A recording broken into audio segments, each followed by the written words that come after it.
আমার ভাই এখন এই যে লক্ষ্মীর ভাঁড় কাটছে, দেখি এখন ক টাকা বেরিয়েছে। এটা কাটতে হতো না পুরো করে। কদিন হলো পল্লবী পড়েছ? এক সপ্তাহ পড়বে নাকি? সব 500 টাকা দিয়ে। চলো গাইস দেখা যাক এক মাসের মধ্যে ক টাকা হয়েছে এখানে। বাবারে অনেক আছে মনে হচ্ছে। পায়ে ঠিক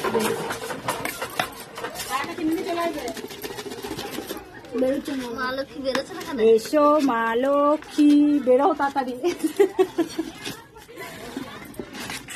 বলেছে 500 টাকা 100 টাকা বেরোচ্ছে যাবার। 100 টাকা বলেছে, 100 টাকা 200 টাকা সব করতে হতো। তার লিখে নেই দরকার, বললাম যে কাটতো না। দাঁড়া এখন ক টাকা হয়েছে আগে দেখি।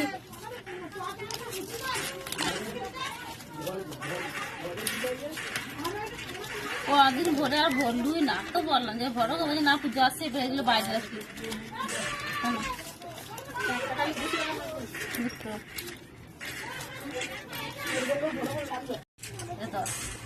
দেখো ভাই 6000 টাকা হয়েছে। তো মা লক্ষ্মী বেরিয়ে গেছে ঘটে থেকে। এরপর এটা কি হবে? মদ নাকি?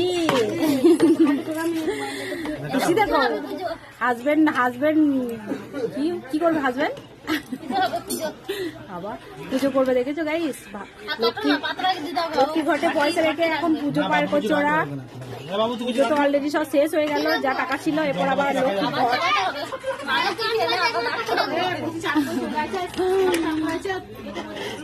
চলো